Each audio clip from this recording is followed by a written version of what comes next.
الحمد لله رب العالمين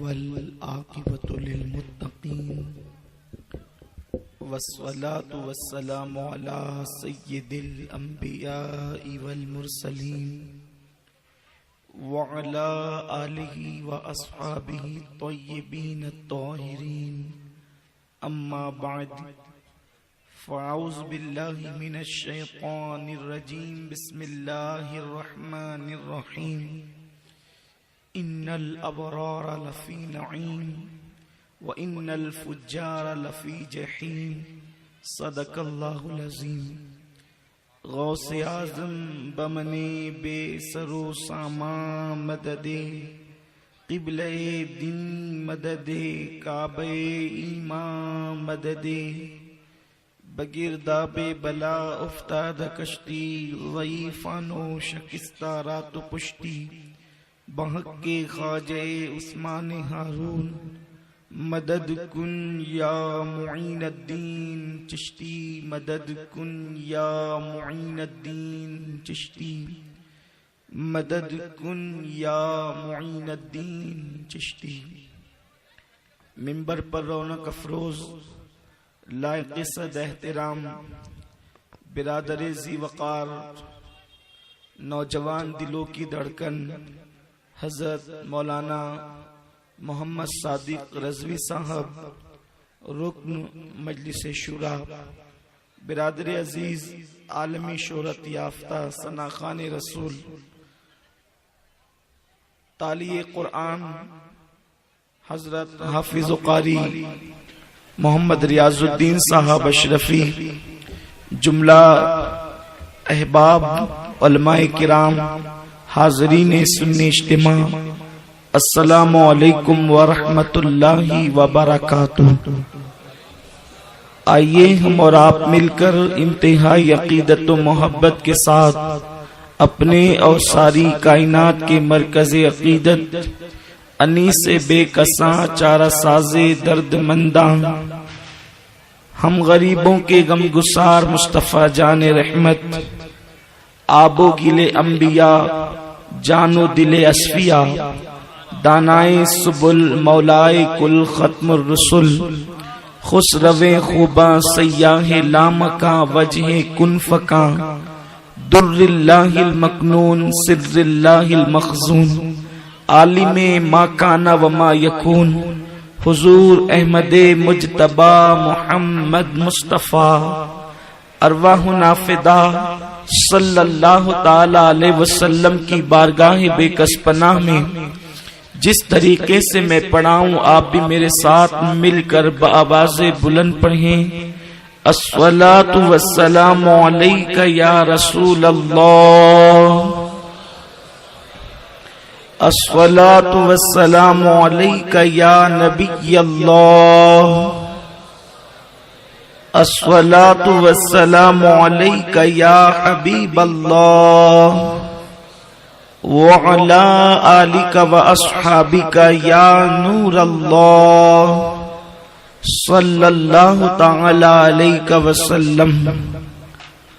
رخ دن ہے یا مہر سما یہ بھی نہیں وہ بھی نہیں، رخ دن ہے یا مہر سما یہ بھی نہیں وہ بھی نہیں، شب زلف یا مشک خطاں یہ بھی نہیں وہ بھی نہیں، بلبل نے گل ان کو کہا قمری نے سروے جاں فضا، حیرت نے جھنجلا کر کہا یہ بھی نہیں وہ بھی نہیں، خورشید تھا کس زور پر کیا بڑھ کے چمکا تھا قمر، خورشید تھا کس زور پر کیا بڑھ کے چمکا تھا قمر، بے پردہ جب وہ رخ ہوا یہ بھی نہیں وہ بھی نہیں، اور ڈر تھا کہ عصیاں کی سزا اب ہوگی یا روز جزا، ڈر تھا کہ عصیاں کی سزا اب ہوگی یا روز جزا، دی ان کی رحمت نے صدا یہ بھی نہیں وہ بھی نہیں، دن لہو میں کھونا تجھے، شب صبح تک سونا تجھے، شرم نبی خوف خدا یہ بھی نہیں وہ بھی نہیں، رزق خدا کھایا کیا، فرمان حق ٹالا کیا، شکر کرم ترس سزا یہ بھی نہیں وہ بھی نہیں، ہے بلبل رنگی رضا یا طوطی نغمہ سراب، ہے بلبل رنگی رضا یا طوطی نغمہ سرا، حق یہ کہ واصف ہے تیرا یہ بھی نہیں وہ بھی نہیں۔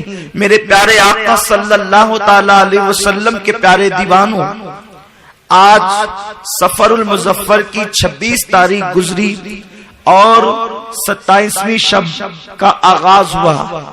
اتفاق سے کل کا جو دن گزرا وہ 14ویں صدی کے مجدد، فخر زمین و زمن، امام اہل سنن، کنز الکرامت، جبل الاستقامت، آیات من آیات اللہ، سیدنا امام احمد رضا خان محدث بریلوی رحمت اللہ علیہ کی وصال کی تاریخ 25 صفر گزر چکی کل کے دن، اور اب کل جو دن آنے والا ہے وہ مجدد الفسانی شیخ احمد سرہندی فاروقی رحمت اللہ تعالی علیہ کے وصال کا دن آنے والا ہے۔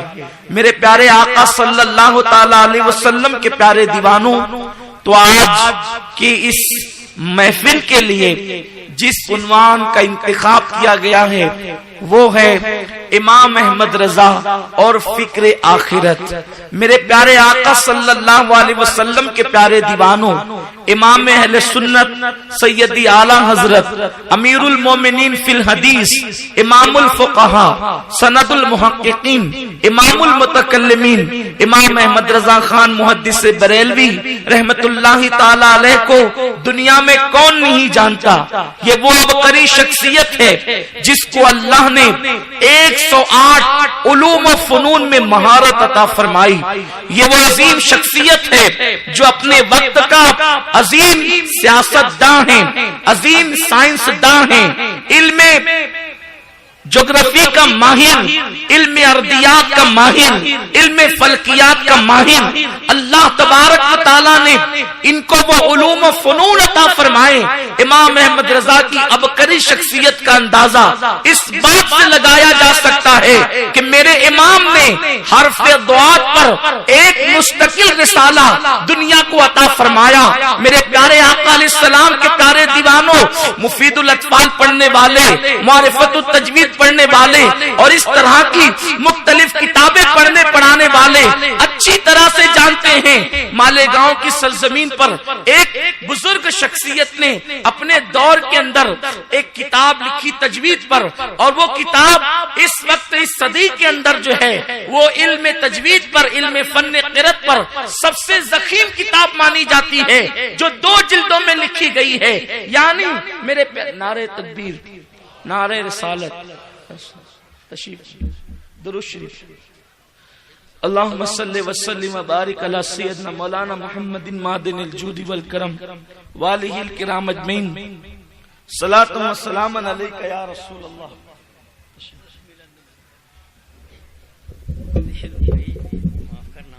کوئی بات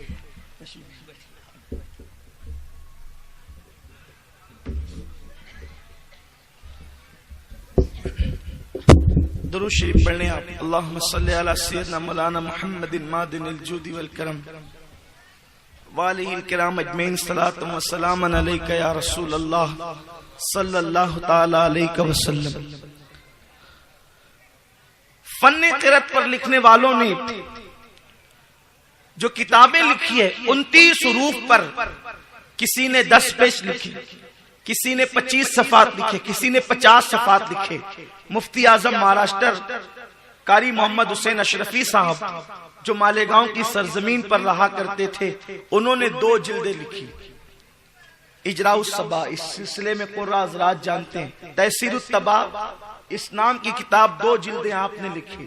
لیکن امام اہل سنت نے ایک حرف ضاد، اس پر پورا ایک رسالہ قوم کو عطا فرمایا، اور کسی ایک حرف پر پورا رسالہ کسی قاری نے، کسی محقق نے آج تک نہیں لکھا۔ یہ امام اہل سنت کے علم کا حال ہے۔ وہ امام جس نے پانی پر قلم اٹھایا، پانی کو پانی پانی کیا۔ وہ امام جس نے تیمم کے عنوان پر جب مٹی پر قلم اٹھایا تو گویا کہ خاک کو خاک میں ملا دیا۔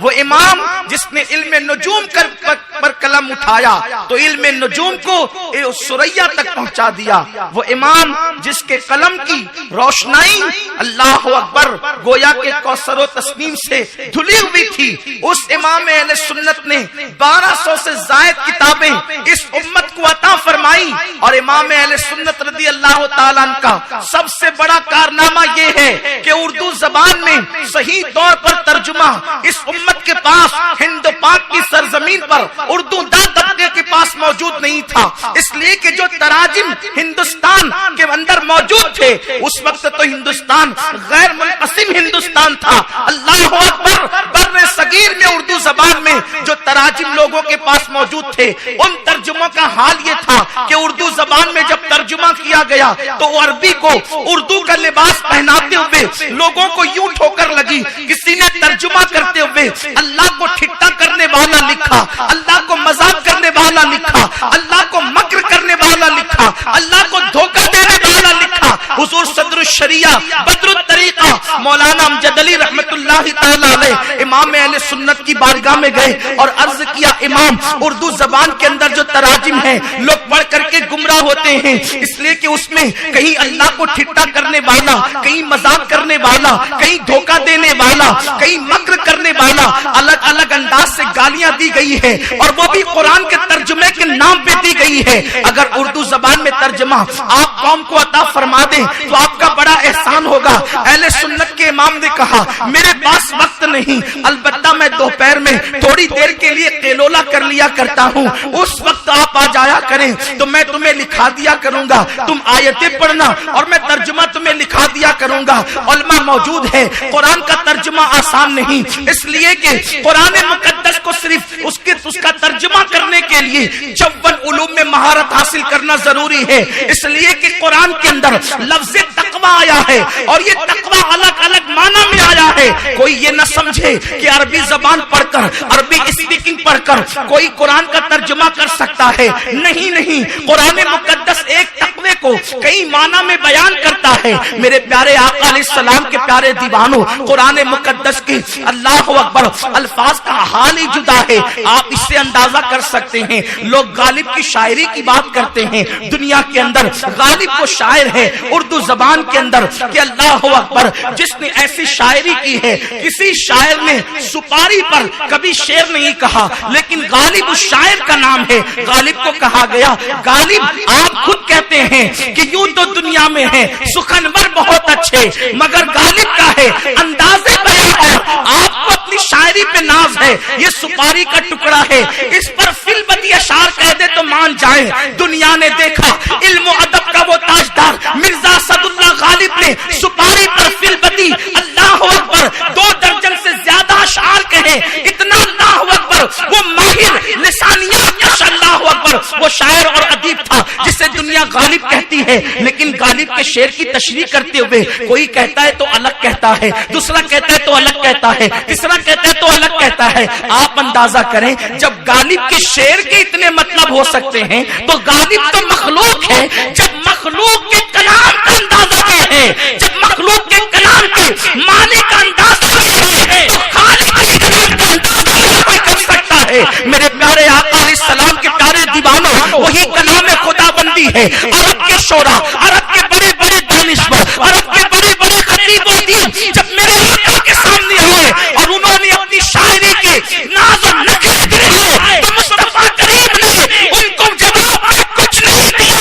اللہ کا کلام پیش کیا تو ان کی حالت یہ ہوئی۔ امام اس کی عکاسی کرتے ہیں، وہ صحابہ کے بڑے ہیں، کیوں ہے کوئی بولنے نہیں بلکہ جسم میں جان نہیں۔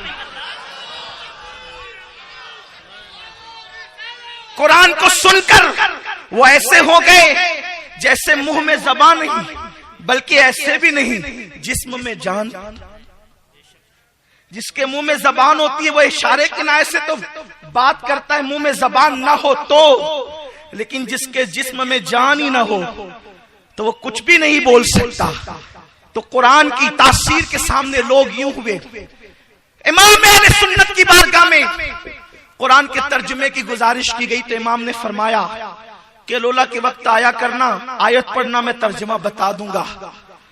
اور صدر الشریعہ مولانا امجد علی رحمت اللہ تعالی علیہ قیلولہ کے وقت آتے، آیت پڑھتے اور امام احمد رضا ترجمہ بتاتے جاتے۔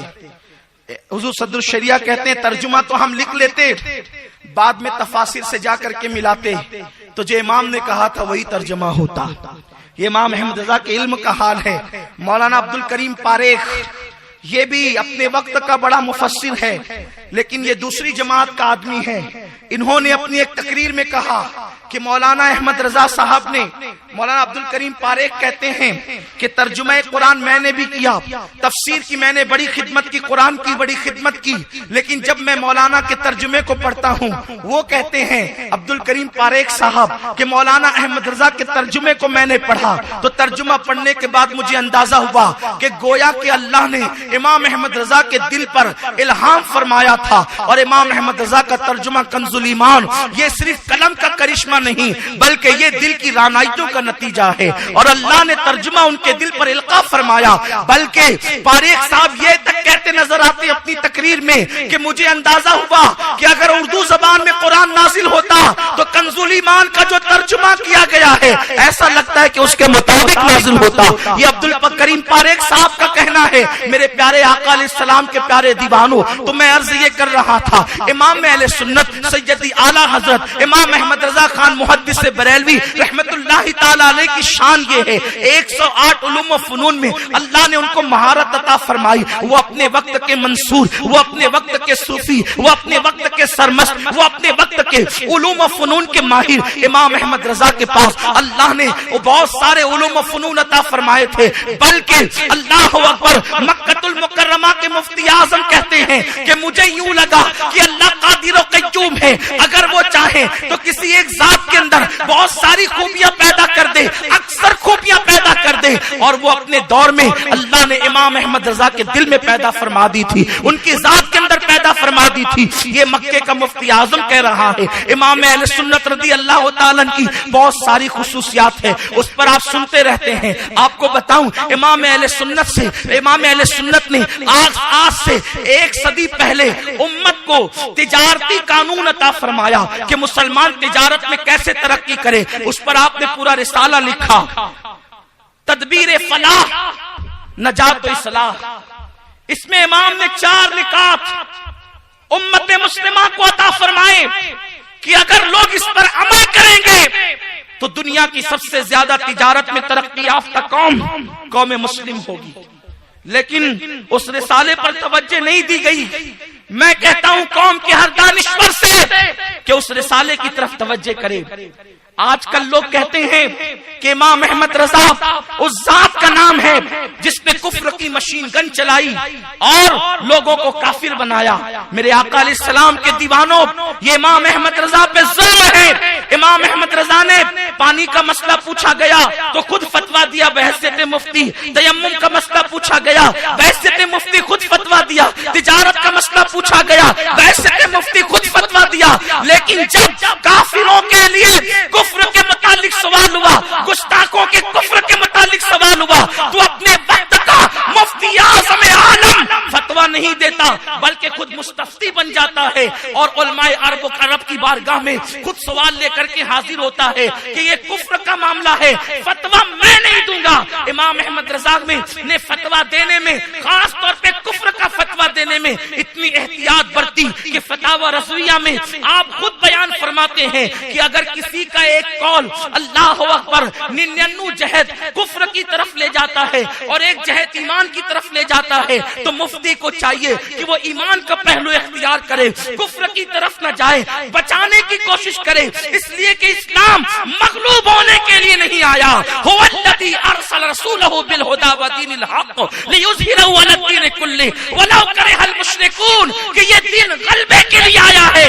آپ اندازہ کریں جو اتنا محتاط ہو، اللہ اکبر، آج اس پر پروپیگنڈے کی وجہ سے الزام لگایا جاتا ہے، انہوں نے کفر کا فتویٰ دیا۔ امام احمد رضا نے گستاخوں پر خود کفر کا فتویٰ نہیں دیا، بلکہ پہلے آپ نے عرب کے علماء سے استفتاء کیا کہ جن کے عقائد یہ ہوں ان کے بارے میں آپ کیا کہتے ہیں، ان لوگوں نے کفر کا فتویٰ دیا تو امام احمد رضا نے اس کی تصدیق فرمائی، اس لیے کہ بحیثیت مفتی ان کو تصدیق کرنا بھی تھا۔ اگر مفتی تصدیق نہ کرے، کیونکہ میرے آقا علیہ السلام فرماتے ہیں کہ جب امت میں فتنہ پیدا ہو اور امت کا عالم چپ رہے فتنے کو دیکھ کر تو وہ گونگا شیطان ہوتا ہے، اس کے منہ میں آگ کی لگام ڈالی جائے گی۔ میرے پیارے آقا علیہ السلام کے پیارے دیوانوں، اللہ اکبر، بزرگوں کے حوالے سے بہت ساری غلط فہمیاں پیدا کی گئی ہے، لیکن میں قوم کے دانشوروں کو یہ پیغام دینا چاہتا ہوں، فتاوی رضویہ شریف کی طرف رجوع کرے، امام احمد رضا کی کتابوں کی طرف رجوع کرے۔ ڈاکٹر اقبال جیسا مفکر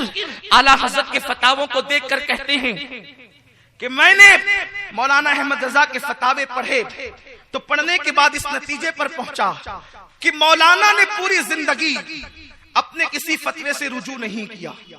یہ مفتی کے لیے سب سے بڑی کرامت ہو سکتی ہے، اس لیے کہ جو جتنا بڑا مفتی ہوگا اس کو رجوع کے اتنے مواقع آئیں گے، جو جتنا بولے گا بھی آپ نے سنا، جتنا بولے گا اتنا پھنسے گا، جتنا لکھے گا اتنی غلطی کے امکانات ہوں گے، اس لیے جتنے فتاوے زیادہ دیے جائیں گے اتنے رجوع کا موقع آئے گا۔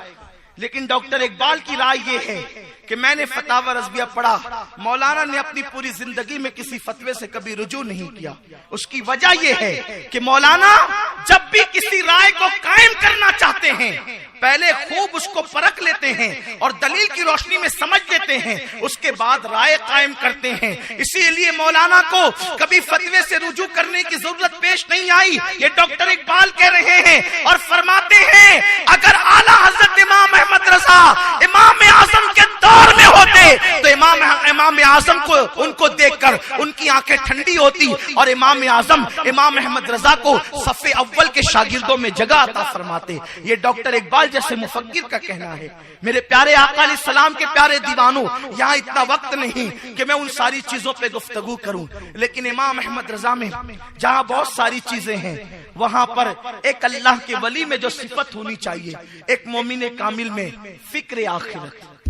آپ جس بھی اللہ کے ولی کو دیکھیں گے، جو جتنا بڑا ولی ہوگا وہ آخرت کی اتنی فکر کرے گا، اور جو آخرت کی جتنی فکر کرے گا وہ اتنا گناہوں سے بچے گا، اور جو جتنا گناہوں سے بچے گا وہ اتنا اللہ کی بارگاہ میں مقرب ہوگا۔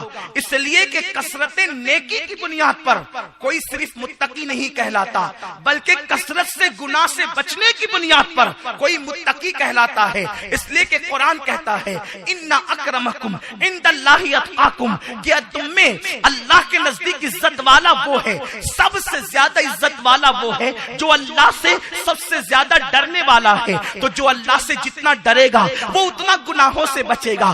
آج میری قوم کا حال یہ ہے، کل عورتوں کے اجتماع میں بھی فقیر نے یہ پیغام دیا تھا کہ عورتیں اور مرد وظائف پر توجہ دیتے ہیں، نفل نمازوں پر توجہ دیتے ہیں، روزوں کی کثرت پر توجہ دیتے ہیں، صدقات و خیرات پر بھی توجہ دیتے ہیں۔ آج ساری کوششیں نیک اعمال کے لیے کی جا رہی ہے، لیکن گناہ سے بچنے کے لیے کوشش نہیں کی جا رہی ہے۔ سن لو، جو صرف نیک اعمال کرے وہ متقی نہیں ہو سکتا، اس لیے کہ جو نیکی کرے گا وہ گناہ بھی کرے گا، لیکن بندہ اللہ کے نزدیک عزت والا وہ ہے کہ جو گناہ چھوڑ دے، کیونکہ جو گناہ چھوڑ دے گا وہ نیکی ہی کرے گا۔ اسی لیے اللہ کے نزدیک سب سے زیادہ مقام اور مرتبہ ان کا بلند ہے جو لوگ گناہوں سے بچتے ہیں۔ تو آخرت کی فکر جس کے دل میں جتنی زیادہ ہوگی وہ اتنا زیادہ گناہ سے بچے گا۔ آج جب میں آپ کو بتاؤں، اتنا وقت نہیں ہے کہ ایک ایک ولی کی زندگی پیش کی جائے، صرف اشارے دینا چاہتا ہوں۔ میرے پیارے آقا علیہ السلام کے پیارے دیوانوں، آخرت کی فکر اس کو زیادہ ہوگی جو جتنا اللہ کا پیارا بندہ ہوگا، اللہ کا مقرب بندہ ہوگا۔ آج ہم اپنی سچویشن دیکھیں، آج ہم اپنے حالات دیکھیں، آج ہم آخرت کو بھول چکے ہیں۔ آخرت کا کوئی تصور جو اللہ والوں کے دل میں تھا وہ ہمارے پاس موجود نہیں۔ کیا آپ نہیں جانتے؟ اللہ اکبر، آخرت کو یاد کر کے مصطفیٰ جان رحمت خود بھی روئے ہیں، انبیاء کرام کی آنکھوں میں آنسو آئے ہیں۔ اللہ اکبر، سلف صالحین روئے ہیں، صحابہ صحابہ کرام روئے ہیں. کیا تمہیں نہیں پتا سیدنا ابو بکر صدیق رضی اللہ تعالیٰ عنہ ارشاد فرماتے ہیں کاش میری ماں نے مجھے پیدا نہ کیا ہوتا, میں اپنی ماں کے پیٹ سے جنم نہ لیا ہوتا, میں کسی مومن کے سینے کا ایک بال بنا دیا جاتا تاکہ میں آخرت میں اللہ کی بارگاہ میں جواب دینے سے بچ جاتا. فاروق اعظم کہتے ہیں کاش میں ایک پرندہ ہوتا, لوگ میری گردن پہ چھری چلا کر مجھے ذبح کر کے کھا جاتے اور ہضم کر جاتے تاکہ اللہ کی بارگاہ میں مجھے جواب نہ دینا پڑتا. میرے پیارے آقا علیہ السلام کے پیارے دیوانوں, یہ کون لوگ کہہ رہے ہیں جن کا ذکر توریت میں ہے, جن کا ذکر انجیل میں ہے, جن کا ذکر قرآن میں ہے, وَكُلًّا وَعَدَ اللَّهُ الْحُسْنَى کہہ کر اللہ نے جن سے خیر کا وعدہ کیا ہے, یہ وہ لوگ کہہ رہے ہیں کاش میں پرندہ ہوتا اور مجھے ذبح کر دیا جاتا, مجھے کوئی کاٹ کر کھا لیتا تاکہ میں اللہ کی بارگاہ میں جواب دینے سے بچ جاتا. میری قوم کے جوانوں, میں تم سے پوچھنا چاہتا ہوں جو امام الانبیاء کے پیچھے نمازیں پڑھیں, جو امام الانبیاء کے ساتھ جہاد پر جائیں, بلکہ جن کے گھوڑوں کی سم سے لگنے والی دھول کی قسم قرآن میں اللہ یاد کرے, وہ لوگ رو رہے ہیں آخرت کی فکر کر کے, آخرت کی یاد کر کے, رب کی بارگاہ میں کھڑے ہونے کے تصور سے وہ کانپ رہے ہیں, رب کی بارگاہ میں جواب دہی کے تصور سے وہ کانپ رہے ہیں. کون کانپ رہے ہیں جن کی راتیں تلاوت قرآن میں گزرتی ہے, کون کانپ رہے ہیں جو چہرے رسول دیکھ کر اپنے شب و روز کو گزارتے ہیں, کون کانپ رہے ہیں جن کے لیے قرآن وعد اللہ الحسنى کہہ کر ان کی بشارتیں بیان کر رہا ہے, ان کی عظمتوں کا اظہار, کبھی والذین معہ کہہ کر, اشداء علی الکفار کہہ کر, رحماء بینہم کہہ کر, تراہم رکعا سجدا یبتغون فضلا من اللہ ورضوانا کہہ کر, سیماہم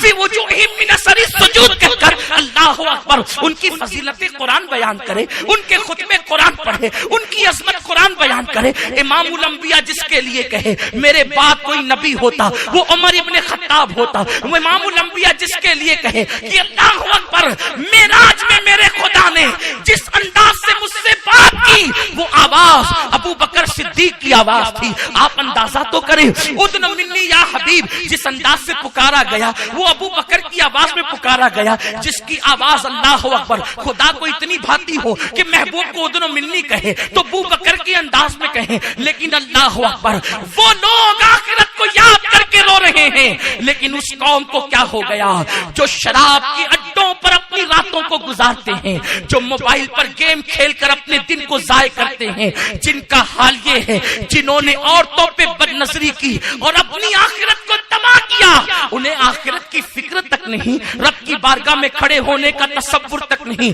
وہ لوگ جو سود کے لقمے کھا کھا کر اپنا وزن بڑھا رہے ہیں اور اپنے جسم کو فربا کر رہے ہیں, حرام کھا کر جسم کو فربا کرنے والوں, تم کچھ اور نہیں کر رہے ہو, تم اپنے جسم کو قبر کے کیڑے کی غذا بنا رہے ہو, جہنم کی آگ کی غذا بنا رہے ہو. اللہ اکبر, جو ناپ تول میں کمی کر کے ناجائز و حرام مال جمع کر رہے ہیں انہیں آخرت کی فکر کب ہے, جنہوں نے مسجدوں کو ویران کر دیا انہیں آخرت کی فکر کب ہے, جو دولت کی محبت میں لوگوں کے مال پر ناجائز قبضہ کر رہے ہیں انہیں آخرت کی فکر کب ہے, جو رات میں 2-3 بجے تک ننگا ناچ ہیروائن کے حوالے سے دیکھتے ہیں, ہیروں کو ناچتا دیکھتے ہیں, ان لوگوں کو آخرت کی فکر کب ہے. بڑی معذرت کے ساتھ میں بے حیائی کی گفتگو کرنے کا قائل نہیں, لیکن مجبور ہوں آپ کے سامنے ایک بات ضرور کہوں گا. وہ نوجوان لڑکے جو کسی لڑکی کا ہاتھ پکڑ کر پارکوں میں گھومنے کے لیے جاتے ہیں انہیں آخرت کی فکر کب ہے. اللہ کے حبیب صلی اللہ علیہ وسلم نے فرمایا کہ جو مرد کسی عورت کا ہاتھ پکڑ لے, اللہ اکبر, صرف ہاتھ پکڑے, میرے آقا کے پیارے دیوانوں, میری قوم کے جوانوں, دور دور بیٹھ کر انٹرنیٹ میں سننے والوں، میں اپنے بھائی اور بہنوں کو پیغام دینا چاہتا ہوں، صادق و مصدوق نبی مصطفیٰ کریم کا فرمان دل کے کانوں سے سنو۔ ایسا لگتا ہے جیسے مسجد نبوی میں بیٹھ کر یا حجرہ عائشہ میں بیٹھ کر میرے آقا آج کے ماحول کو دیکھ رہے تھے، اور ایسا لگتا کیا ہے، خدا کی قسم وہ ضرور دیکھ رہے تھے جس کی ذات، جس کی نگاہ سے خدا کی ذات نہ چھپی، اس کی نگاہ سے 15 صدی کے بعد کی بات کیا چھپ سکتی ہے۔ ان کا حال تو یہ ہے کہ شش جہت سمت مقابل شب و روز ایک ہی حال، شش جہت سمت مقابل شب و روز ایک ہی حال، دھوم و نجم میں ہے آپ کی بینائی کی، وہ نجم والا، نجم آنکھیں والا جو خدا کو دیکھتا ہے۔ خدا کو دیکھنا کیا ہے کچھ پتا ہے؟ خدا کو دیکھنا کیا ہے کچھ معلوم ہے؟ جناب موسیٰ نے کہا رب ارنی انظر الیک، تجھے دیکھنا چاہتا ہوں۔ بار بار سنا، 9 بار کا نہیں دیکھ سکتا، تو نہیں دیکھ سکتا۔ ضد کی تو کہا مجھے دیکھے گا تو مر جائے گا۔ یہ ابن عباس کی تفسیر ہے، انظر الیک کے حوالے سے سید المفسرین ابن عباس کہتے ہیں اللہ نے کہا مر جائے گا، مجھے نہیں دیکھ سکے گا۔ موسیٰ نے جرأت کی، موسیٰ علیہ السلام نے عرض کیا تجھے نہ دیکھ کر زندہ رہنے سے بہتر ہے کہ تجھے دیکھ کے مر جاؤں، تجھے دیکھ کر مر جاؤں یہ میرے لیے بہتر ہے۔ تو کہا مجھے دیکھنے سے پہلے جن کو میں نے بنایا ذرا انہیں دیکھ، بیٹھ جائے پہاڑ پر اور پہلے میری مخلوق دیکھ۔ وہ لوگ جو ہم سنیوں کو تانا دیتے ہیں کہ کیا بار بار کہتے ہو کہ نبی اپنی طرح بشر نہیں، اپنی طرح بشر نہیں، ارے اپنی طرح تو ہے، تبھی تو بازار میں گھومتے ہیں، تبھی تو عائشہ سے نکاح کرتے ہیں، تبھی تو فاطمہ کو گود میں کھلاتے ہیں، فاطمہ الزہرا کے لیے اٹھ کر کھڑے ہوتے ہیں، حسنین کا جھولا جھلاتے ہیں، فاطمہ کی چکی چلاتے ہیں، جنگوں میں شرکت کرتے ہیں، کنکری اٹھا کر مارتے ہیں۔ ہم کہتے ہیں نادان، یہی بات تو ہے جو ایک پردے میں آئے تو اسے پہچان نہیں سکتا۔ اللہ کے رسول فرماتے ہیں اللہ نے میرے حسن پر 70,000 اپنی غیرت کے پردے ڈال دیے، کپڑے کا پردہ ڈال کر آئے تو پہچان نہ سکو جو اللہ کی 70,000 غیرت کے پردے میں چھپ کر آئے، تم اس کو کیا پہچان سکتے ہو؟ اسی لیے تو جن لوگوں نے پہچانا اور عقیدہ سچا بیان کیا وہ یہ کہتے ہیں یا صاحب الجمال و یا سید البشر من وجهك المنیر لقد نور القمر لا يمكن الثناء كما كان حقه بعد از خدا بزرگ توی قصہ مختصر۔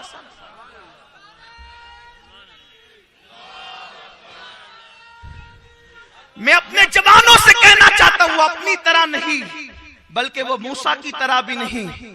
اسی لیے تو کہا بیٹھ موسیٰ، مجھے دیکھنے سے پہلے جنہیں میں نے بنایا اور وہ بھی کن فرما کر بنایا، ذرا اس کن کا جلوہ دیکھ۔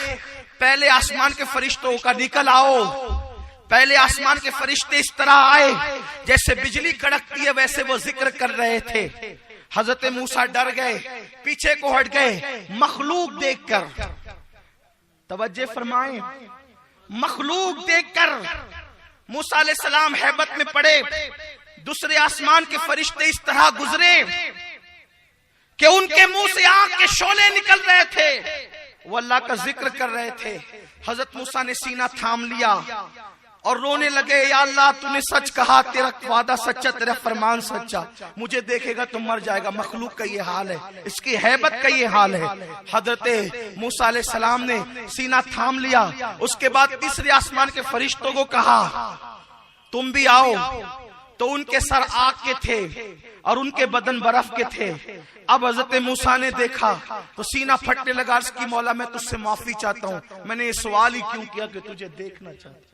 ہائے ہائے، تیسرے آسمان تک کے فرشتوں کو دیکھا تو عرض کیا انی تبت الیک، اللہ میں تیری بارگاہ میں رجوع لایا، مجھے معاف کر دے، میں نے سوال ہی کیوں کیا تھا۔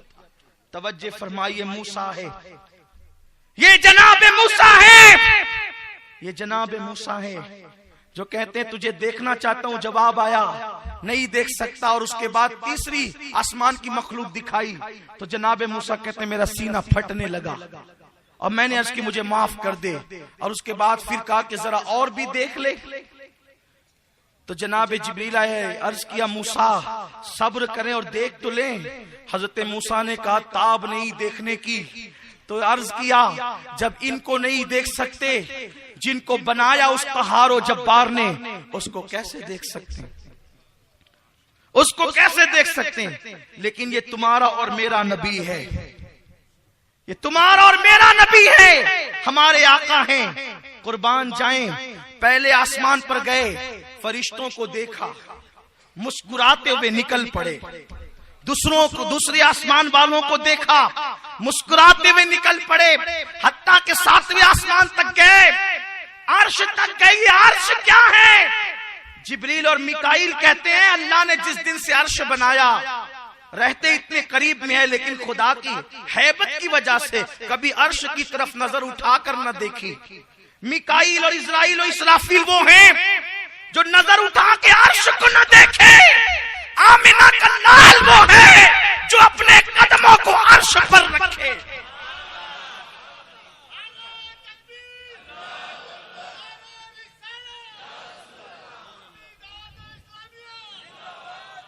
یہ نبی کی شان تھوڑی ہے، اور اس طرح نبی کی شان تھوڑی بیان ہوتی ہے کہ نبی ہماری طرح ہے۔ ابھی میلاد مصطفیٰ کا چاند نظر آئے گا، 2 طبقے جلسے کریں گے، ایک میلاد مصطفیٰ، ایک سیرت مصطفیٰ۔ میلاد منانے والے کہہ رہے ہیں انہوں نے چاند کے ٹکڑے کیے، سیرت کے جلسے کرنے والے کہہ رہے ہوں گے وہ تو کھانے سے پہلے نمک چکھتے تھے۔ یہ سنت ہے، سیرت نہیں۔ سیرت اور سنت میں فرق ہے۔ آپ کہتے ہیں سیرت کا جلسہ نمک چکھنا سنت، مسواک کرنا سنت، مسواک کرنا سیرت، بڑھیا کا بوجھ اٹھا کر لے جانا سیرت۔ کہتا ہوں سیرت اور سنت سمجھو، سنت اس کو کہتے ہیں جو طریقہ ہے، اٹھانا طریقہ، نمک چکھنا طریقہ، مسواک کرنا طریقہ، اور طریقہ وہ ہے جس پر مومن کافر سب کر سکتے ہیں۔ اگر یہ کہو آمینہ کا لال ہمارا نبی وہ جس نے نمک چکھا، تو بڑھ کر کوئی کافر کہے گا کوئی کمال ہے، کھانے سے پہلے میں بھی چکھ لوں۔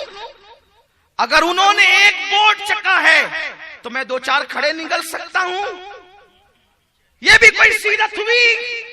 سیرت اس کو کہتے نہیں، یہ سنت ہے۔ اسی لیے ہمارے اجتماع میں سنت بھی بیان ہوتی ہے اور سیرت بھی بیان ہوتی ہے۔ تو سنت اور سیرت میں فرق کیا ہے؟ مبلغین نے دوپہر سے اب تک کے سنتیں سکھائی۔ نمک چکھنا سنت، مسواک کرنا سنت، امامہ باندھنا سنت، آئینہ دیکھنا سنت، بڑھیا کا بوجھ اٹھانا سنت، عائشہ کو لقمہ کھلانا سنت، حسنین کا جھولا دینا سنت، فاطمہ کی چکی چلانا سنت، فاطمہ کے لیے اٹھ کے کھڑے ہو جانا سنت۔ تو پھر سیرت کیا ہے؟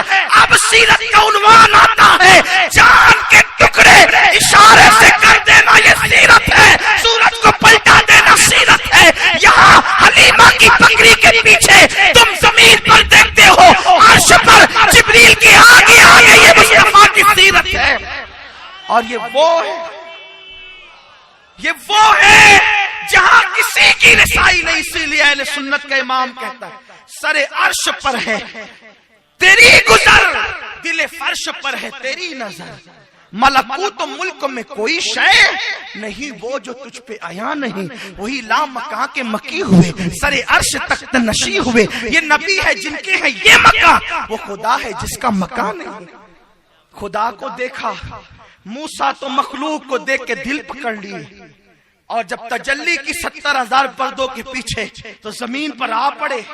وہ پتھر جناب موسیٰ کے بدن پہ ابن عباس کی تفسیر، ابن عباس ادھر سے ہی چھپی ہے جو اپنی طرح بشر کے، زمین پر گرے تو پتھر سینے پر۔ اللہ نے کہا جبریل پتھر ہٹا، اس کو اٹھا، پتھر ہٹایا، ان کو اٹھایا، موسیٰ کہتے سچ فرمایا میرے اللہ نے کہ مر جائے گا، دیکھے گا نہیں۔ یہاں پتھر بھی بدن پہ آتا ہے، خود بھی زمین پہ آتے ہیں، اور وہاں اتنے قریب سے دیکھا، اتنے قریب سے کہ قرآن اس قربت کو بیان کرتا ہے، ثم دنا فتدلی فکان قاب قوسین او ادنی، اتنے قریب سے دیکھا کہ ساری حدیں سمٹ گئی۔ کتنے قریب سے دیکھا، خود فرماتے ان اللہ تعالی یداہ بین تدیا، اللہ نے اپنے ہاتھ میرے کندھوں پہ رکھ دیے، اپنے دست قدرت میرے کندھوں پہ رکھ دیے۔ آپ کو بتاؤں کندھوں پہ کس کے ہاتھ رکھے جاتے ہیں؟ ذرا یہ بھی تو دیکھیں، یہ مولانا صادق رضوی صاحب، یہ مولانا کوثر صاحب اور علماء کرام بڑی محبت کرتے ہیں سب لوگ، لیکن دوستی بھی ان لوگوں سے پوچھئے تو کبھی ہم نے ان کے کندھے پہ ہاتھ رکھا نہیں رکھا۔ ہر دوست کے کندھے پہ ہاتھ نہیں رکھے جاتے۔ دو چیز ہوتی ہے، ایک تو یہ کہ اپنی اوقات نہیں کہ ان کے کندھے پہ ہاتھ رکھیں، چھوٹا ہوں بڑے کے کندھے پہ ہاتھ نہیں رکھتا، اگر رکھوں تو اپنی اوقات نہیں، اور بڑا ہوں تو چھوٹوں کے کندھے پہ نہیں رکھتا۔ کیوں؟ اگر رکھ دوں تو وہ اپنے مرتبے کو بھول جائے اور وہ برداشت نہ کر سکے، اوقات سے باہر آ جائے یا دنیا ہمیں ہلکا سمجھنے لگے، تو پھر کس کے کندھے پہ ہاتھ رکھے جاتے ہیں؟ جن سے یاری اس قدر بڑھ جاتی ہے کہ سارے تکلفات ختم ہو جاتے ہیں۔ آپ اس سے تم ہوئے، پھر تو کا عنواں ہو گئے، رفتہ رفتہ وہ میری ہستی کا ساما ہو گئے۔ من تو شدی تو من شدم، من تو شدی تو جا شدم، تاکستہ گویت بادزا تو دیگرم من دیگری۔ وہ جب منزلیں آتی ہے کہ میں اور تو کے جھگڑے فنا ہو جاتے ہیں، میں اور تو کی حدیں مٹ جاتی ہے، تو پھر یار کے کندھے میں ہاتھ رکھ کے کہتے او یار چل ذرا گھوم کر کے آئیں گے، تو جس کو جس کے کندھے پہ ہاتھ رکھ کر دیکھتے ہیں کہتے دونوں میں بہت فری پن ہے، اجنبیت کی دیواریں مٹ چکی ہے۔ 1,24,000 انبیاء بھیجے لیکن کسی کے کندھے پہ ہاتھ نہیں رکھا۔ شب معراج محبوب کو اتنے قریب بلا کے کندھوں پہ ہاتھ رکھ کے بتا دیا کہ تو خدا نہیں مگر تو جدا بھی نہیں۔ نعرہ تکبیر، نعرہ رسالت، مسلک اعلی حضرت سنی دعوت اسلامی۔ خدا کہتے نہیں بنتی، جدا کہتے نہیں بنتی، خدا پہ تم کو چھوڑا ہے، خدا جانے کہ کیا تم ہو۔ مجدد ابن مجدد حضور مفتی اعظم فرماتے ہیں کوئی کیا جانے کیا تم ہو، کون جانے، کیونکہ خود کہہ چکے یا ابی بکر لم یعرفنی حقیقتا غیر ربی، ابو بکر میری حقیقت کو میرے رب کے سوا کوئی نہیں جان سکا۔ جب ابو بکر نہ جان سکا، حضرت عائشہ نہ جان سکی، ملا جی جانیں گے؟ جنہوں نے نبی سے قرآن سیکھا، ہنسنے کی بات نہیں، اپنے نبی کی شان سمجھو۔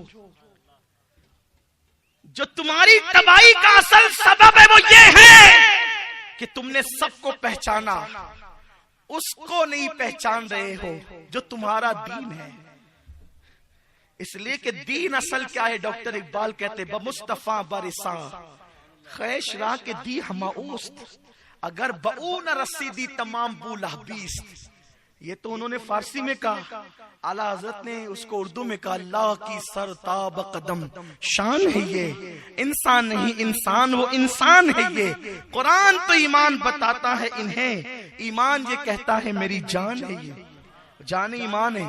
ان کے در پر آئے تو سب کامیاب، ان سے دور ہو گئے تو ساری ناکامی۔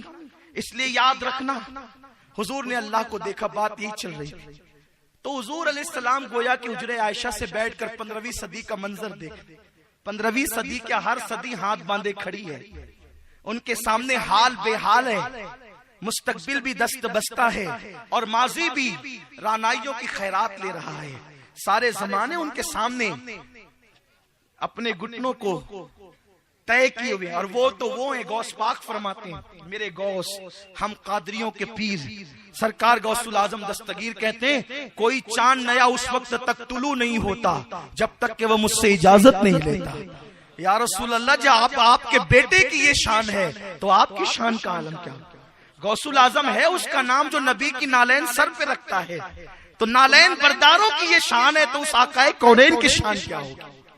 حضور نے دیکھا اللہ کو, اسی لیے میرے آقا علیہ السلام کے سامنے پوری کائنات ہے, قیامت تک کے, قیامت کے بعد کے حالات. اللہ کے حبیب فرماتے ہیں بات چل رہی تھی ہاتھ کسی عورت کے پکڑنے پر, لوگ اس کو کوئی گناہ ہی نہیں سمجھتے کہ کسی عورت کا ہاتھ پکڑے, اسی لیے کوئی چوڑی پہنانے کے بہانے اور کوئی چوڑی پہننے کے بہانے. اب تو حالات یہ ہو گئے کہ فلم اور سیریل کے ذریعے سے ٹیلروں کے یہاں بچیاں کپڑے سلانے جاتی ہے اور ٹیلر بدن پر اس بچی کا ناپ لیتا ہے. کیا یہ گناہ نہیں؟ کس بھائی کو فکر ہے اپنی بہن کو روکے؟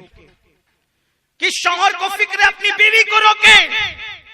پیر صاحب گھر میں آئے تو کہا کہ بیویوں کا کہ پردہ کرو, پیر صاحب آئے, مولانا آئے پردہ کرو. بالکل کروانا چاہیے, فرض تو سب سے ہے. پیر سے کرواتا ہے, ٹیلر سے شرم نہیں آتی؟ مولانا سے پردہ کرواتا ہے, چوڑی پہنانے والے سے شرم نہیں آتی؟ مسجد کے مؤذن سے کرواتا ہے, بغل تک مہندی لگانے کے لیے بھیجتا ہے, شرم نہیں آتی؟ ایسے مردوں کو میرے رسول نے دیوس فرمایا. دیوس, دیوس اگر کسی کو کہہ دے تو وہ اپنے لیے گالی سمجھتا ہے. سید الانبیاء نے کہا وہ دیوس ہے جس کے گھر کی عورتیں بے پردہ گھومے اور وہ منع نہ کرے. بے پردہ گھومے اور منع نہ کرے وہ دیوس ہے. اور آقا فرماتے نہ اس کی نماز قبول نہ اس کی دعا قبول. تو لوگ ہاتھ پکڑنے میں کوئی عیب نہیں سمجھتے. اللہ کے حبیب صلی اللہ علیہ وسلم فرماتے ہیں کسی مرد نے کسی عورت کا ہاتھ پکڑا اور قیامت کے دن اس کو جو عذاب دیا جائے گا آخرت میں, تو اس وقت وہ تمنا کرے گا کہ کاش سوئی سے میرے سر کا بھیجا نکال لیا جاتا تو مجھے آرام لگتا, لیکن اس مصیبت سے مجھے بچا لیا جائے. سوئی مار مار کے بھیجا نکالے یہ آسان ہے, لیکن اگر یہ جو عذاب مجھے صرف ہاتھ پکڑنے کے عوض دیا جا رہا ہے یہ بڑا مشکل ہے. ایک روایت میں میرے آقا کریم صلی اللہ علیہ وسلم اور فرماتے ہیں, مجمع الزوائد کی روایت ہے, آقا کریم فرماتے ہیں کہ اگر کوئی بندہ کسی عورت کو اپنا کندھا مس کرے اور اس کو قیامت میں جو عذاب دیا جائے گا اس وقت وہ تمنا کرے گا کاش کہ سور مجھے کچل کر کے چلا جاتا تو برداشت ہو جاتا, لیکن یہ دردناک عذاب مجھے نہ دیا جاتا. آپ مجھے بتائیں میرے پیارے آقا علیہ السلام کے پیارے دیوانوں, صرف عورتوں کا ہاتھ پکڑنے یا عورتوں کے بدن سے جسم مس ہو جانے پر یہ عذاب آخرت میں دیا جائے گا, تو جن لوگوں نے زنا کیا, جن لوگوں نے آنکھوں کا زنا کیا, عورتوں پہ بد نظری کی, ان لوگوں کا انجام کیا ہوگا وہ اندازہ تو کریں. تو یاد رکھیں جب دل میں اللہ کا خوف پیدا ہوتا ہے, اللہ کی خشیت پیدا ہوتی ہے, تو انسان گناہوں سے اپنے آپ کو بچانے کی کوشش کرتا ہے, اور جس کے دل میں جتنا اللہ کا خوف ہوگا وہ اتنا اپنے آپ کو گناہوں سے بچائے گا. تو عرض یہ کرنے چلا تھا اعلیٰ حضرت امام احمد رضا اور فکر آخرت. اب یہاں پر میں اہل علم کی خاص توجہ چاہتا ہوں. آخرت کی جو فکر ہے اس کو آپ 4 خانوں میں تقسیم کر سکتے ہیں یا 3 خانوں میں. یوں کہہ لیجیے عابدوں کی فکر, فکر آخرت. عابد مطلب عبادت گزار. عابدوں کو آخرت کی فکر کیسی؟ میں نے عبادت کی, اللہ مجھے صلہ دے, یہ عابدوں کی فکر. دوسری فکر زاہدوں کی. زاہد مطلب جن لوگوں نے دنیا سے کنارہ کشی کر لیا. زاہد کی تعریف عیسیٰ علیہ السلام یہ کہتے کہ جس کے پاس ہاتھ ہے اس کو کٹورے کی ضرورت نہیں.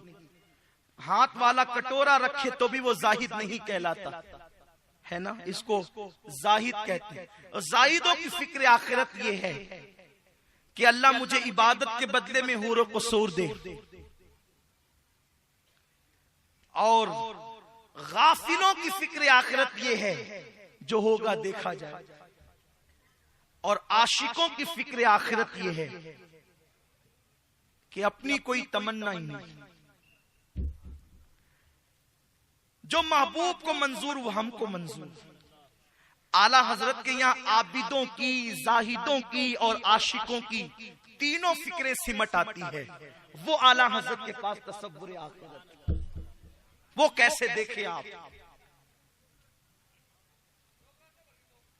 خوف بھی ہے, خشیت بھی ہے.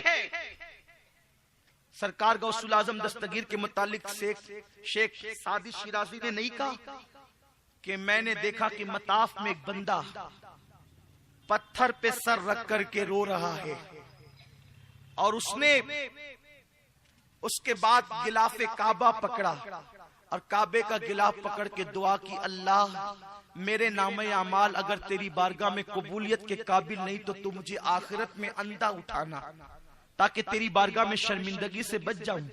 سعدی کہتے ہیں میں نے سوچا یہ کون ہوگا جو ایسی دعا کرتا ہے, لیکن جب میں نے چہرہ دیکھا تو وہ کوئی اور نہیں, وہ قادریوں کا پیر غوث الاعظم تھے.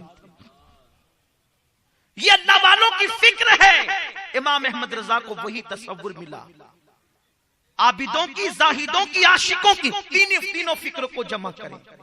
آخرت کا خوف بھی, لرز بھی رہے ہیں. کہتے ہیں کریم اپنے کرم کا صدقہ, لئی میں بے قدر کو نہ شرما. اے میرے کریم تجھے تیرے کرم کا صدقہ, تجھے تیرے کرم کا واسطہ, مجھے تیرے کرم کا صدقہ عطا کر. جو پہلے سے شرمندہ ہو, نادم ہو, اسے نہ شرما. اور ایک مقام پر کہتے ہیں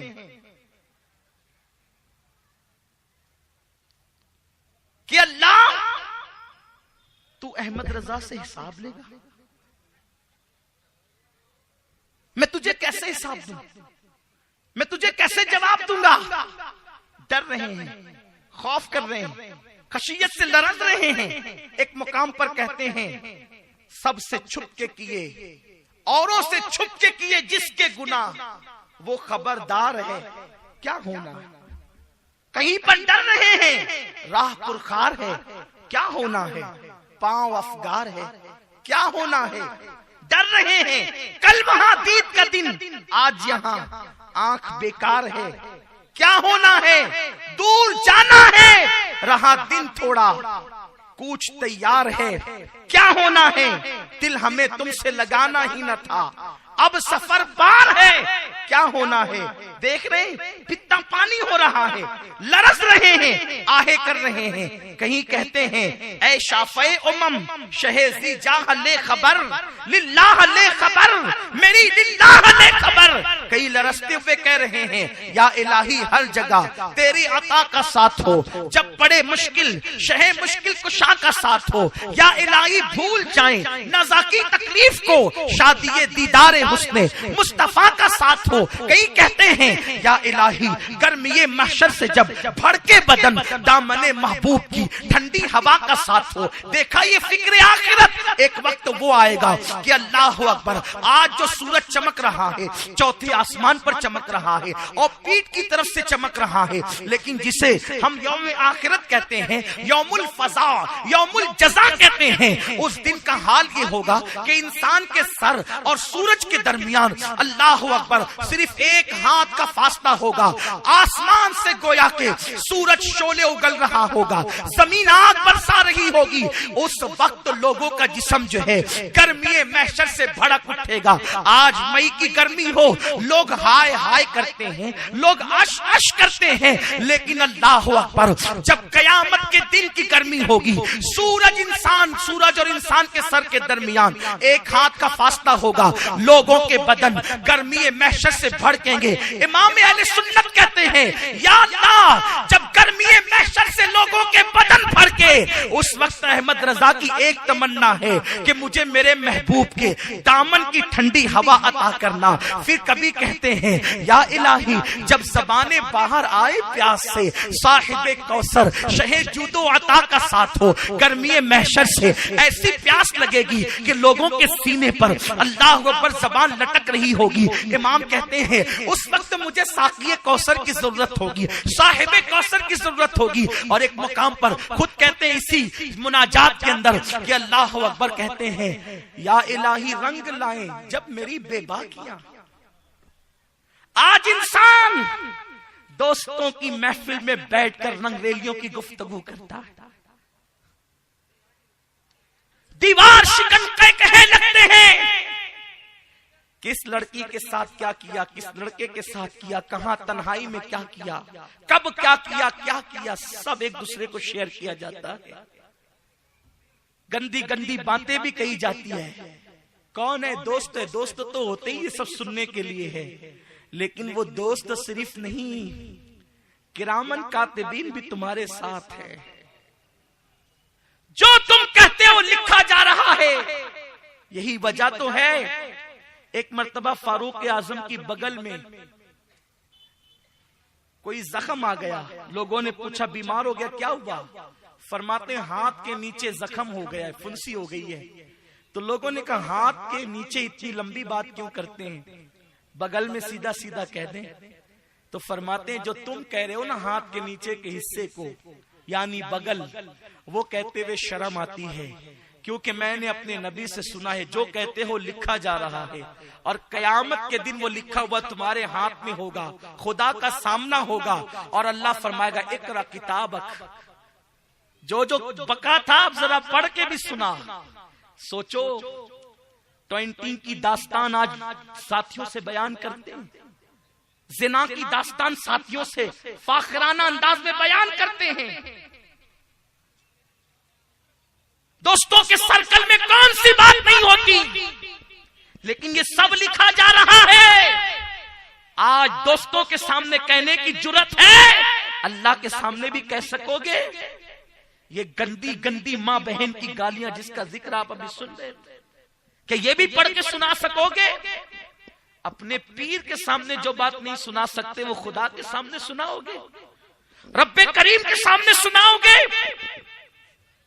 تو یہ بے باکیوں کے جب دفتر کھلے گے، اہل سنت کا امام کہتا ہے رنگ لائیں جب میری بے باکیاں، یا الہی رنگ لائیں جب میری بے باکیاں.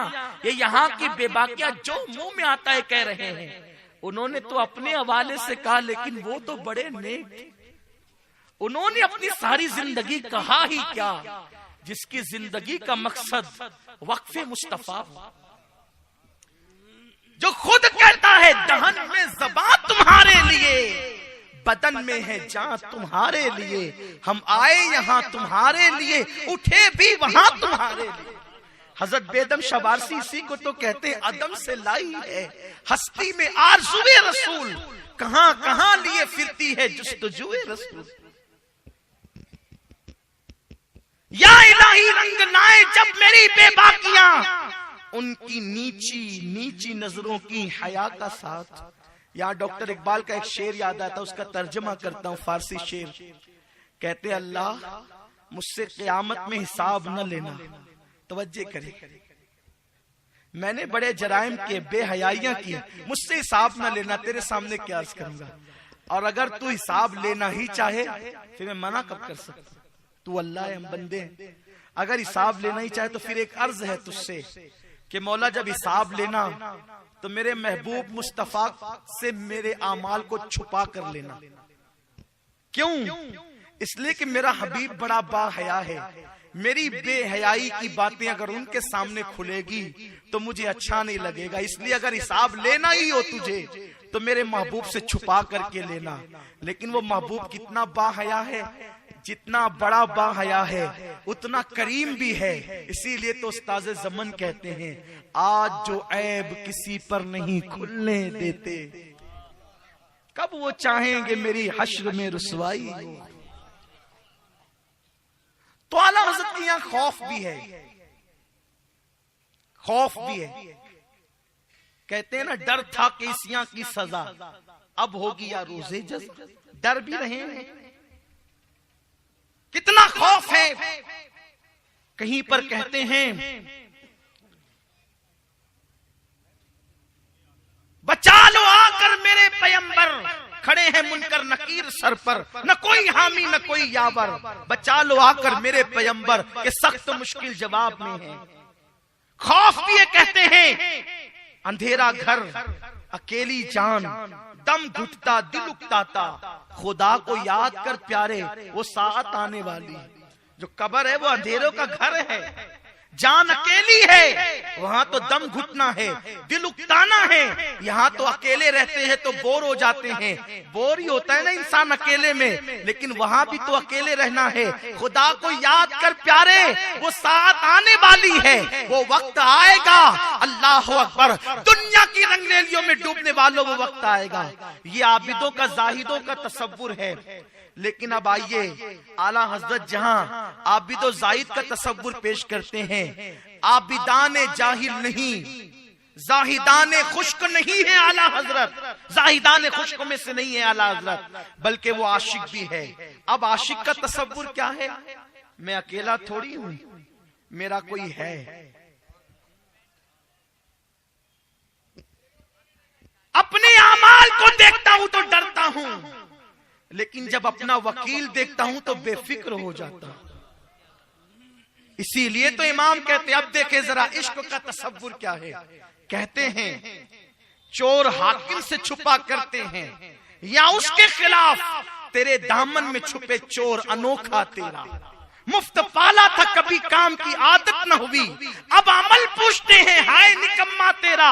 غور فرمائے، یہ قیامت کے دن امام اہل سنت عاشقانہ مزاج پیش کر رہے ہیں. اب آئیے ذرا ایک عاشق کے انداز میں امام احمد رضا کی فکر آخرت کو سنیں اور اپنے دل میں عشق رسول پیدا کریں. قیامت کے دن ایک پل پر سے سب کو گزرنا ہوگا. اس پل کو پل صراط کہتے ہیں. وہ پل صراط کیا ہے؟ حدیث میں اس کا ذکر کثرت سے آیا ہے. بخاری، مسلم، ترمذی، ابن ماجہ، اکثر حدیث کی کتابوں میں موجود ہے. اس کی ڈیفینیشن یہ ہے کہ وہ جو پل صراط ہے وہ بال سے زیادہ باریک ہے، وہ تلوار سے زیادہ تیز ہے. سنیو، یہ کوئی کہانی نہیں کہ صرف افسانہ نگاری کے طور پر بولا جا رہا ہے، نہیں، یہ اپنے آقا کا فرمان ہے. آقا کریم فرماتے ہیں صلی اللہ علیہ وسلم، بال سے زیادہ باریک، تلوار سے زیادہ تیز. اور یہ جو پل ہے یہ جہنم کے اوپر ہے، یہ جہنم کے اوپر ہے. سب کو گزرنا ہوگا. نمازی بھی گزریں گے، حاجی بھی گزریں گے، عابد بھی گزریں گے، زاہد بھی گزریں گے، عاشق بھی گزریں گے، صحابہ، تابعین، حتیٰ کہ انبیاء کو بھی اسی پر سے گزرنا ہے. سب اسی پہ گزریں گے. اپنی نماز پہ ناز نہ کرنا، عبادتوں پہ نہ اترانا. عبادت کرنا آسان ہے، سنبھالنا مشکل. اسی لیے ناز کرنا ہے تو آمنہ کے لال پہ کرو. عبادت خوب کرو، ناز مت کرو. بس ایک بات عرض کرتا ہوں، کتنی نازک ہے وہ بارگاہ. حدیث پاک میں آتا ہے کہ عیسیٰ علیہ السلام اپنے ایک حواری کے ساتھ جا رہے تھے. تھوڑی توجہ آپ کی چاہتا ہوں سب کی. اپنے ایک حواری، جیسے حضور کے ساتھ رہنے والوں کو صحابہ کہتے ہیں، عیسیٰ علیہ السلام کے ساتھ رہنے والوں کو کیا کہا جاتا ہے؟ حواری. حواری کے ساتھ جا رہے ہیں. ایک آدمی بڑا پاپی تھا، حضرت عیسیٰ کا دیدار کیا، جان و دل سے فدا ہوا. دیکھو، نبی ہوتا ہی وہ ہے جو اپنے دور کا بڑا خوبصورت ہوتا ہے. اس کا جسم خوبصورت، اس کا عمل خوبصورت، اس کا نسب خوبصورت، اس کا عمل خوبصورت. سارا حسن اللہ اپنے نبی میں عطا کرتا ہے. سب سے بہترین ہوتا ہے نبی اپنے دور میں، چنے ہو میں چنا ہوا. انتخاب ہوتا ہے قدرت کا نبی. حضرت عیسیٰ کو دیکھا علیہ السلام، خوش ہو گیا. دل نے چاہا چھوڑ سب اور چل عیسیٰ کے پیچھے پیچھے لگ جا. عیسیٰ علیہ السلام کا حواری ان کے پیچھے پیچھے چل رہا ہے. یہ گنہگار. بس میں اپنی گفتگو کا اختتام کرتا ہوں کہ وہ عیسیٰ علیہ السلام کا حواری پیچھے پیچھے جا رہا ہے اور وہ گنہگار سوچتا ہے کہ میں مجرم گنہگار سیاکار، میں بھی ان کے ساتھ ہو لوں.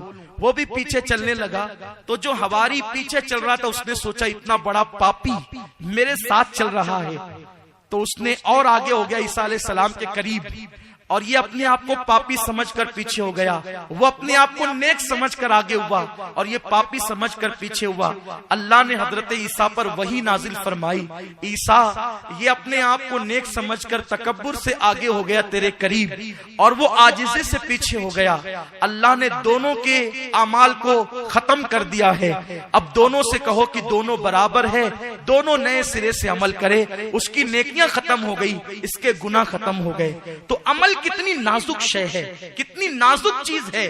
اللہ اکبر. تھوڑے سے تکبر سے ختم ہو جاتا ہے عمل. اللہ اکبر. امام اہل سنت، ان کے والد بزرگوار کی لکھی ہوئی کتاب احسن الویا لآداب الدعا، جو آپ نے اس پر حاشیہ لکھا، اس میں ایک واقعہ لکھا۔ امام سفیان ثوری ایک شخص کے یہاں دعوت میں آئے، اس نے کہا کہ میں دوسری مرتبہ حج پر گیا تھا، وہ پلیٹ جو لایا تھا ذرا وہ لے کر کے آؤ۔ امام سفیان ثوری سن کر رونے لگے۔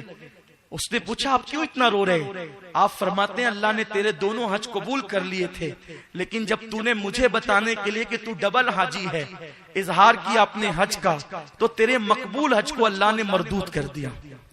عبادت کرو، غرور نہ کرو، عبادت پہ ناز نہ کرو، ناز کرنا ہے آمنہ کے لال پہ کرو۔ بس امام اہل سنت نے یہی فکر دی ہے۔ امام احمد رضا کے یہاں آخرت کی فکر عابدانہ بھی ہے، زاہدانہ بھی ہے اور عاشقانہ بھی ہے۔